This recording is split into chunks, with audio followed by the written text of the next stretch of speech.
Blog base कर रहे होते हैं कंटेंट्स पे, और अगर आपका कंटेंट ही अच्छा नहीं है तो ब्लॉग्स जो हैं वो इररिलेवेंट है।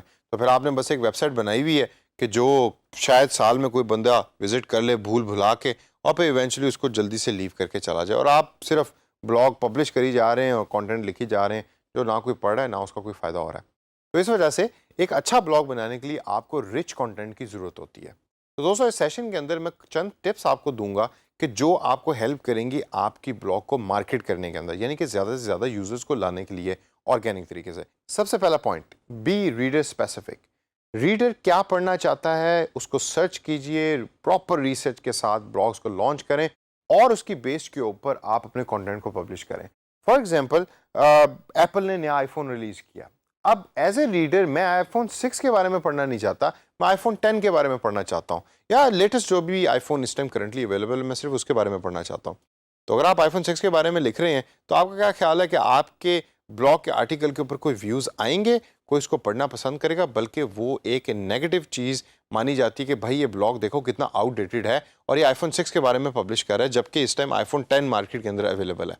तो जब भी आप कोई भी चीज़ पब्लिश करें तो मेक श्योर करें कि रीडर पढ़ना क्या चाहता है उस पर्टिकुलर टाइम पीरियड में, उसके मुताबिक और उसके रिलेटेड चीज़ को लिखें ताकि रीडर ज़्यादा से ज़्यादा आपकी वेबसाइट पे आए। सेकंड पॉइंट है कि मेक योर पोस्ट स्कैनेबल। मैं रिपीट करता हूँ ये पॉइंट, ये बहुत इंपॉर्टेंट पॉइंट है। मेक योर पोस्ट या make your blog post scannable.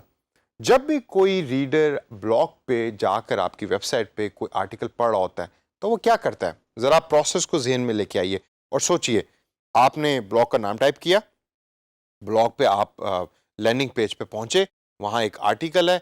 अब आर्टिकल को आपने कैसे पढ़ना शुरू किया? आप आर्टिकल को कभी भी पहले वर्ड से आखिरी वर्ड तक नहीं पढ़ते हैं। This is the beauty of the blog, you only scan the article. आप उसको स्क्रॉल अप स्क्रॉल डाउन करेंगे, आप देखेंगे कि अच्छा यार ये आर्टिकल मुझे अच्छा लग रहा है कि नहीं लग रहा, ये मुझे पढ़ना चाहिए कि नहीं पढ़ना चाहिए, और फिर शायद आप जाके उस पूरे के पूरे आर्टिकल को पढ़ें। इसलिए जो पहली चीज मैं आपको बताना चाहूंगा इधर कि यू राइट लिस्टिकल्स नॉट आर्टिकल्स।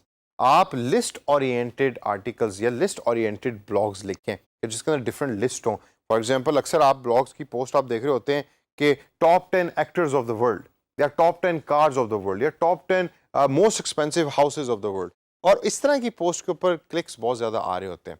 तो जब भी कोई उस पोस्ट को स्कैन कर रहा होता है तो उस यूजर के लिए और रीडर के लिए इंफॉर्मेशन जो है बड़ी इजीली और ओपनली अवेलेबल होती है उस पर्टिकुलर इंटरफेस में या उस पर्टिकुलर ब्लॉग के ऊपर, तो पढ़ना आसान हो जाता है। Second, use headings rather than paragraphs, या use headings for each paragraph भी आप कर सकते हैं। यानी कि जब भी आपने नया पैराग्राफ लिखना है तो आप उसके ऊपर एक हेडिंग लिख दें। स्कैनिंग के अंदर यूजर को, रीडर को बहुत मदद देती है। फॉर एग्जाम्पल मैंने अगर कोई चीज़ पढ़नी है किसी ब्लॉग के बारे में और मैंने उसको स्कैन किया तो मैं सिर्फ हेडिंग देख रहा हूँ अभी फिलहाल, क्योंकि हेडिंग ज़रा पढ़ना और देखना आसान होती है, तो मुझे पता लग जाएगा कि इस पर्टिकुलर ब्लॉग में, इस पर्टिकुलर आर्टिकल में क्या मेरे लिए कुछ चीज़ है या मैंने इसको यहीं क्लोज करना है और छोड़ के चले जाना है। खाली टेक्स्ट फॉर्म में अगर आप पैराग्राफ भर देंगे तो कोई इसको स्कैन नहीं कर सकता। जब कोई स्कैन नहीं करेगा तो आपकी रीडेबिलिटी कम हो जाएगी। Utilise white space. हमेशा आप जब भी कोई चीज़ पोस्ट कर रहे होते हैं वेबसाइट पे या ब्लॉग के ऊपर तो आपके पास एक स्पेस होती है जिसको हम वाइट स्पेस का नाम देते हैं, उसको प्रॉपर्ली यूटिलाइज करें। ज़रूरी नहीं है कि आप बेतहाशा अल्फाज भर दें एक ही पेज के ऊपर, एक ही आर्टिकल के अंदर। हेडिंग्स यूज़ कीजिए, पिक्चर्स को यूज़ कीजिए, इमेजेस को यूज़ कीजिए, वीडियोज़ को यूज़ कीजिए। किसी किसी जगह आप गूगल एडवर्ड्स की या एडसेंस की एड्स भी डाल सकते हैं ताकि आप कुछ पैसे भी कमा सकें।